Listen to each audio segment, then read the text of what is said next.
벽시계 초침이 천천히 돌았어요. 그 소리가 이상하게 크게 들렸죠. 거실에는 식은 커피 냄새가 떠돌았어요. 창문 틈새로 찬 바람이 들어오는데도 민수는 히터를 켜지 않았습니다. 그는 소파에 깊이 앉아 노트북을 열고 있었어요. 화면엔 숫자와 그래프가 빼곡했죠. 저는 조심스럽게 다가가 의자 끝에 앉았습니다. 말 한마디 하기 전부터 숨이 막혔어요. 이 집의 공기엔 이미 저를 밀어내는 힘이 있었어요. 민수는 눈을 들지도 않고 말했어요. 이 나이에 뭐라도 잘하셔야죠. 말끝이 뾰족했어요. 손끝이 제 무릎 위에서 꼼짝 못했습니다. 회사 사람들 사이에서 또 소문이 돌더군요. 그의 말이 이어졌어요. 어머니가 마트 계산대에서 어떤 노인과 다정히 서 있었다고. 순간 내 귀가 뜨거워졌습니다. 민수야, 사람은 말을 꺼내려다 목이 막혔어요. 그는 노트북을 닫으며 날카롭게 쳐다봤습니다. 이런 게 창피한 거예요. 체면 좀 지키세요. 나는 잠시 그를 바라봤습니다. 아들이 아니라 낯선 사람 같았어요. 어릴 적 밤새 열이나 울던 그 아이는 어디 갔을까요? 민수야, 난 말이 끝나기도 전에 그는 손을 들어 말을 끊었어요. 그만하세요. 지금 어머니는 회사 이미지에 방해가 됩니다. 나는 그제야 깨달았어요. 내 존재가 방해가 되어버린 거예요. 그의 말 한마디마다 가슴속 어딘가가 찢어졌어요. 난 그저 조용히 살고 싶었어요. 입술이 떨렸지만 눈물은 나오지 않았어요. 민수는 냉장고 문을 열고 물을 꺼냈습니다. 그가 병뚜껑을 여는 소리가 나를 내쫓는 경고처럼 들렸어요. 진명에 곧 제 이름으로 바꿀 겁니다. 그 말은 벼락처럼 떨어졌죠. 당신 이름으로 된 것들은 전부 정리할 거예요. 그게 서로 편하잖아요. 나는 말을 잃었어요. 숨이 조여왔어요. 서류철을 꺼내 펼친 민수의 손끝이 단단하게 굳어 있었어요. 그는 사인을 가리키며 냉정하게 말했죠. 지금 이게 어머니 몫이에요. 남은 평생은 조용히 사세요. 손끝이 떨렸어요. 서류 위로 그림자가 드리워졌죠. 그 순간 나는 그 종이 속에 내 자리라는 단어가 지워지는 걸 봤어요. 민수야, 그게 다니? 그는 아무 대답도 하지 않았어요. 한참 후 나는 자리에서 일어나 현관으로 향했어요. 발끝이 대리석 바닥에 닿을 때마다 소리가 울렸죠. 민수는 등을 돌린 채 창밖을 바라봤습니다. 그는 내 존재를 그저 불편한 소음으로 여기는 듯 했어요. 괜찮아요. 내 입에서 뜻밖의 말이 흘러나왔어요. 내가 나갈게요. 하지만 언젠가 알게 될 거예요. 당신이 버린 게 사람인지 마음인지. 그는 대답하지 않았습니다. 문 손잡이를 잡자 손끝이 시렸어요. 문이 닫히는 순간 히터가 늦게야 켜졌어요. 따뜻한 바람이 방 안으로 번졌지만 그 온기는 나를 비껴갔어요. 밖으로 나서자 찬 공기가 얼굴을 때렸어요. 겨울 하늘은 낮았고 구름이 흐렸어요. 나는 코트를 여미며 길을 걸었어요. 억울했어요. 하지만 더 이상 무릎 꿇지 않겠다고 그 순간 마음속에서 다짐했어요. 현관문 앞 공기가 무거웠어요. 나무 바닥이 발밑에서 삐걱거렸고 그 소리가 내 심장 박동처럼 들렸습니다. 아들의 목소리가 여전히 거실 쪽에서 쏟아졌죠. 그동안 고생 많으셨겠어요. 이제 좀 쉬세요. 밖에서. 그 말은 위로의 말처럼 들렸지만 안에 깔린 건 냉소였어요. 나는 신발끈을 매며 눈을 내리깔았습니다. 그때 그의 발소리가 점점 가까워졌어요. 어머니, 솔직히 말해요. 요즘 누굴 만나죠? 그는 제 뒤통수 너머로 던지듯 물었어요. 숨이 막혔어요. 마트에서 본 사람, 그 노인. 그 이름조차 언급하지 못하는 목소리였죠. 나는 천천히 돌아섰습니다. 사람은 만나면 안 되나요? 말은 나왔지만 목이 탔어요. 그 사람 때문에 이웃들이 뭐라 하는 줄 알아요? 민수의 눈동자가 날카롭게 번쩍였어요. 이 집의 이름이 더러워져요.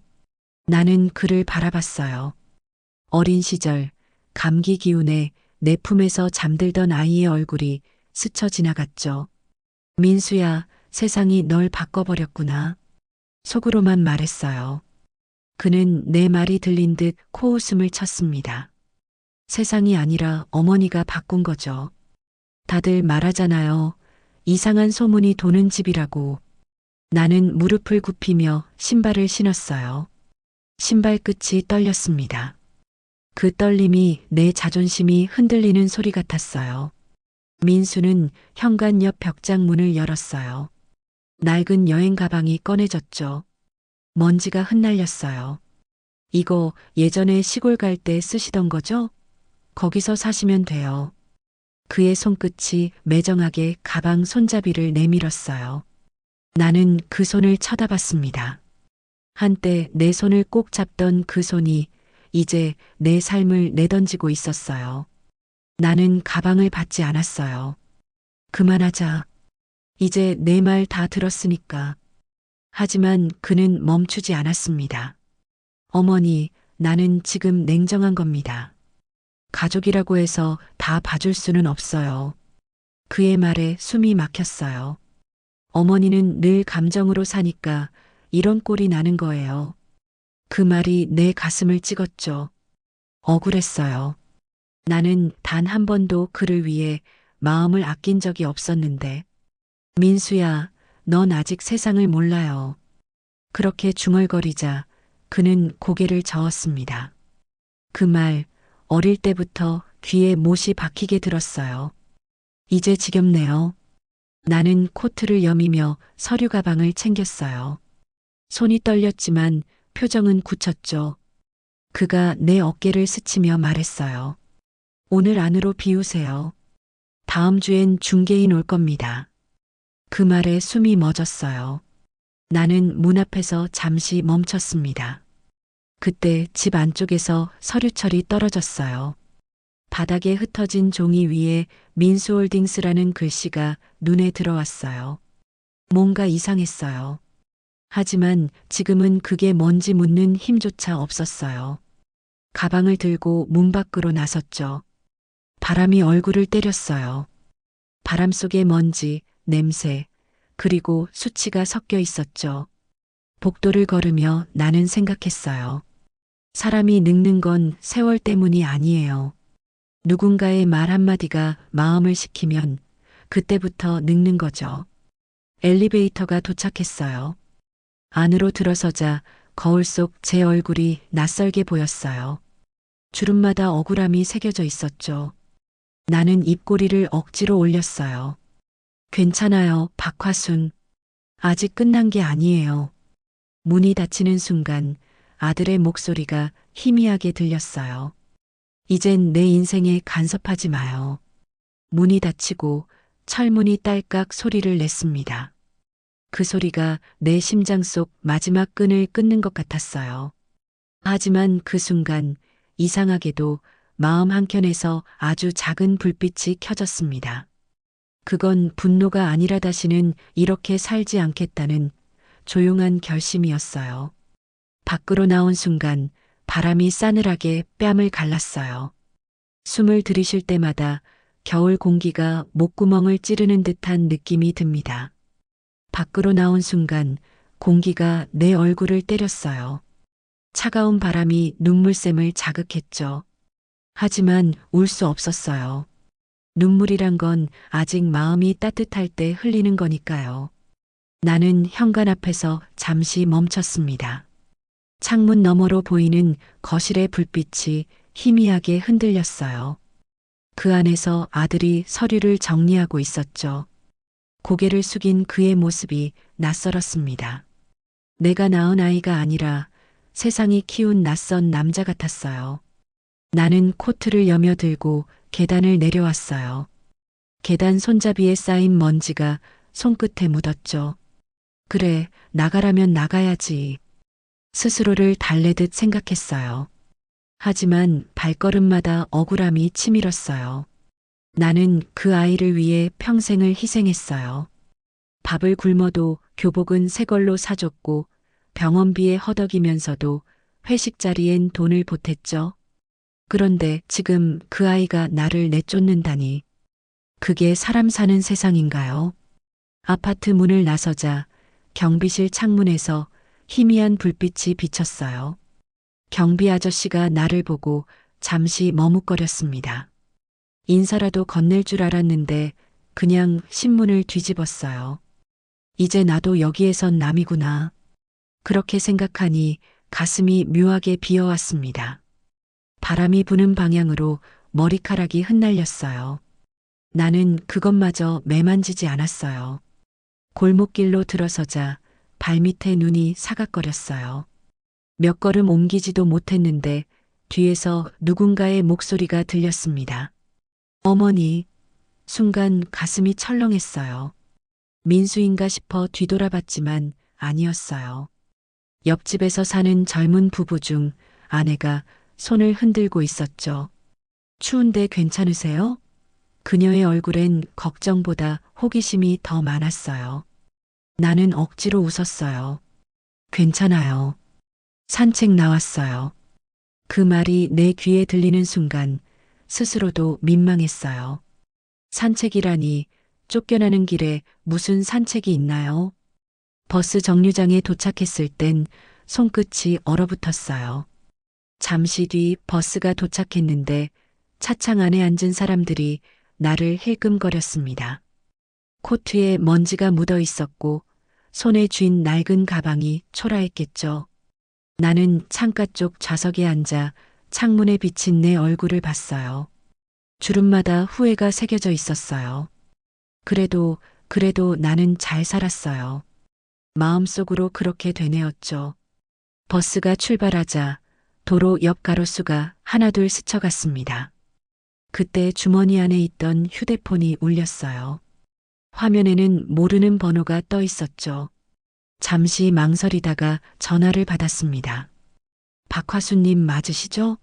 저 병원입니다. 병원이라는 단어에 심장이 쿵 내려앉았어요. 정필 씨가 지금 응급실로 오셨습니다. 손끝이 얼어붙은 채로 휴대폰을 떨어뜨렸어요. 버스가 흔들렸지만 내 몸이 더 크게 흔들렸습니다. 창문 밖 세상이 흐릿하게 움직였어요. 입술이 바짝 말랐어요. 정필 씨 숨이 막혔습니다. 그 사람은 나를 끝까지 믿어줬던 유일한 사람이었는데 세상은 그마저 데려가려는 걸까요? 버스가 병원 앞에 멈추기도 전에 나는 벨을 눌렀어요. 기사님이 놀라서 고개를 돌릴 정도로 세게 눌렀죠. 내 발은 이미 문을 향해 움직이고 있었어요. 바람이 다시 얼굴을 때렸지만 이번엔 춥지 않았어요. 몸보다 마음이 더 뜨거워져 있었거든요. 나는 혼잣말처럼 속삭였어요. 아니요, 아직 안 끝났어요. 나 아직 싸워야 해요. 병원 복도는 소독약 냄새로 가득했어요. 하얀 조명이 눈을 아프게 할 만큼 밝았죠. 나는 급하게 달려오느라 신발 뒤축이 벗겨졌어요. 응급실 문 앞에서 간호사가 손을 들며 막았습니다. 보호자분, 지금은 안 돼요. 그 말에 다리가 휘청였어요. 안쪽에서 의료기계의 삐삐거리는 소리가 들렸습니다. 정필의 이름이 담긴 차트가 눈에 들어왔죠. 손끝이 떨렸어요. 나는 벽에 기댔습니다. 시간이 얼마나 흘렀는지 모르겠어요. 구급차 사이렌이 다시 울렸고 간호사가 내 앞을 뛰어갔습니다. 복도 끝 유리문 뒤에서 의사와 간호사들이 분주히 움직였어요. 창문을 통해 흐릿하게 보이는 실루엣 중 산소 마스크를 쓴 정필의 얼굴이 스쳐 지나갔어요. 그 모습이 머릿속에서 멈춰 있었습니다. 나는 손으로 가슴을 눌렀어요. 심장이 터질 듯 뛰었죠. 박화순 보호자 되시죠? 의사가 다가왔어요. 그의 얼굴엔 피로와 안쓰러움이 섞여 있었어요. 수술은 성공했지만 경과를 봐야 합니다. 많이 놀라셨죠? 나는 고개를 끄덕였습니다. 말이 나오지 않았어요. 환자분이 의식이 돌아오면 바로 알려드릴게요. 의사가 자리를 뜨자 복도에 정막이 내려앉았습니다. 그 정막 속에서 내 숨소리만 들렸어요. 의자에 앉으려다 문득 손가방이 울렸어요. 메시지 알림이었죠.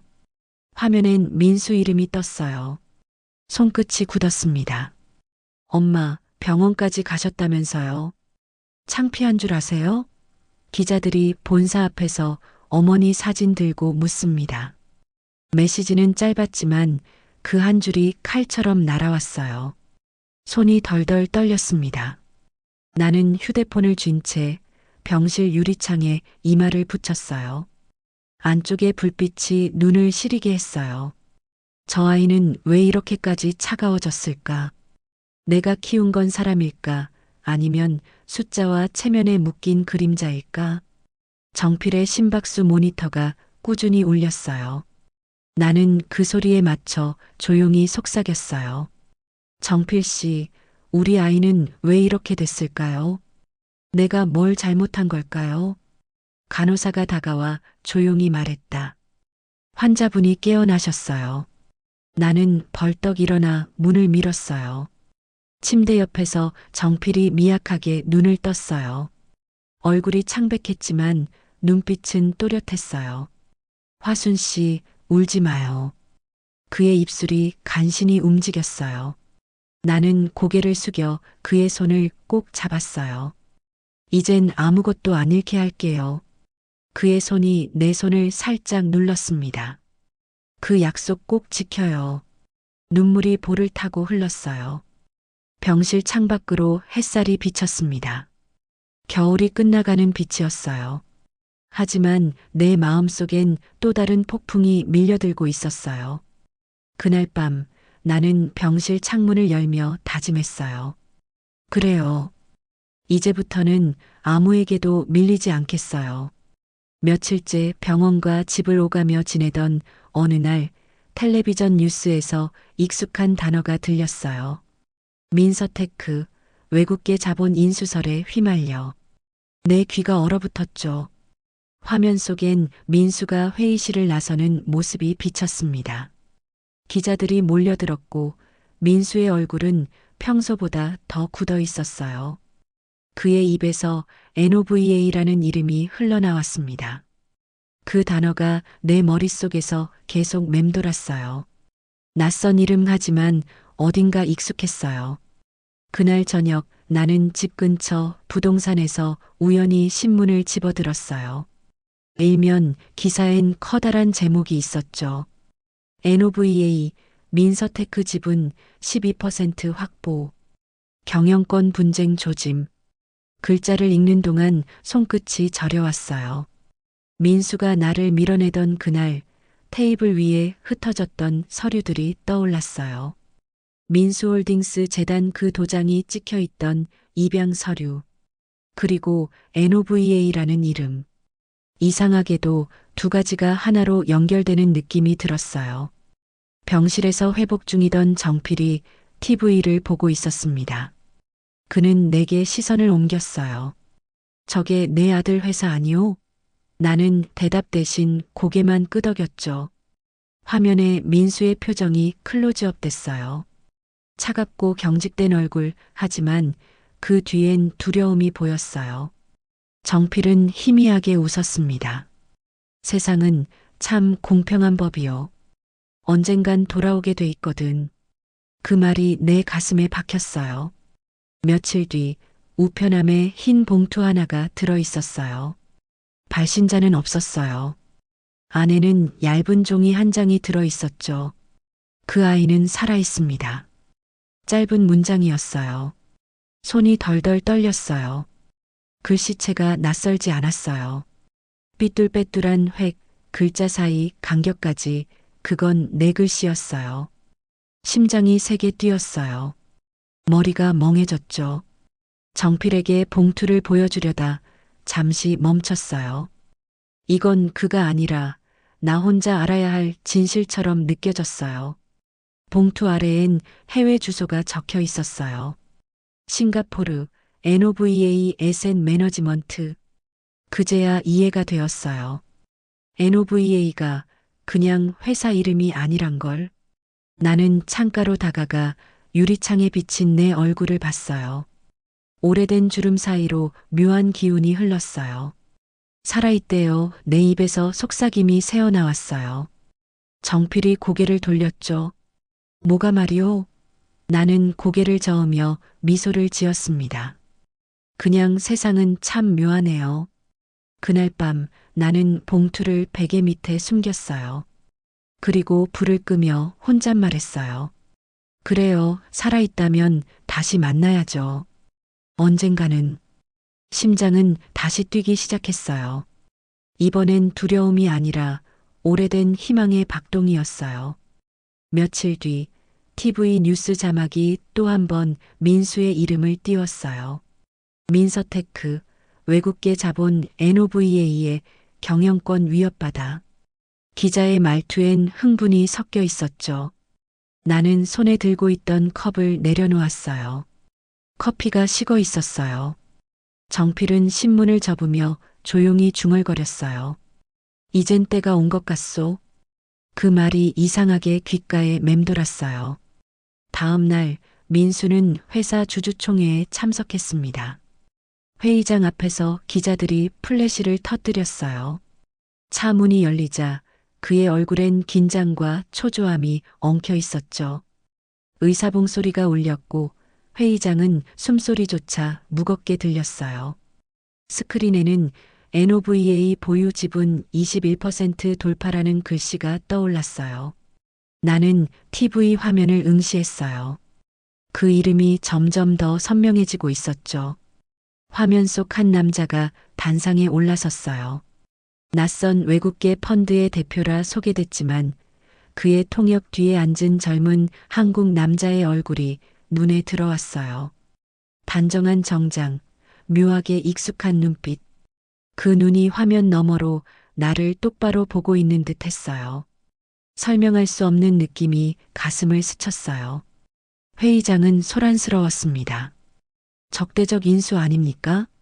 경영권 보호 방안은? 기자들의 외침이 겹쳤어요. 민수는 단상 위에서 땀을 닦았어요. 손끝이 미세하게 떨리고 있었죠. 그리고 그때 스크린의 그래프와 수치가 바뀌더니 회사 주요 주주 명단이 하나씩 나타났어요. 그중 맨 마지막 줄에 낯익은 이름이 있었습니다. 박화순 NOVA 신탁 계좌 명의인. 순간 숨이 멎었어요. 나는 TV 앞으로 몸을 기울였어요. 정필이 놀란 눈으로 나를 바라봤죠. 화순 씨 이름이 왜 거기? 나도 모르게 고개를 저었습니다. 몰라요. 나 아무것도 몰라요. 하지만 머릿속 어딘가에서 끊어졌던 선들이 하나둘 이어지고 있었어요. 입양 서류, 재단 도장, 그리고 NOVA. 모든 게 하나로 엮이고 있었죠. 민수는 그 이름을 본 순간 얼굴이 하얗게 질렸어요. 마이크가 떨어지는 소리가 회의장에 울렸죠. 그는 자리에서 일어나 소리쳤어요. 누가 이런 장난을 쳤습니까? 그러나 이미 회의장은 통제 불능이었어요. 주주들이 웅성거렸고 카메라 플래시가 번쩍였어요. 그 젊은 남자가 천천히 일어났습니다. 그리고 단상 쪽으로 걸어갔어요. 그의 걸음은 흔들리지 않았습니다. 마이크를 잡은 손이 단단했죠. 그가 고개를 들어 민수를 바라봤어요. 화면 속 그의 입이 천천히 움직였어요. 소리가 없었지만 나는 그 입모양을 읽을 수 있었어요. 박화순, 내 이름이었어요. 손끝이 얼어붙었어요. 정필이 의자에서 몸을 일으켰습니다.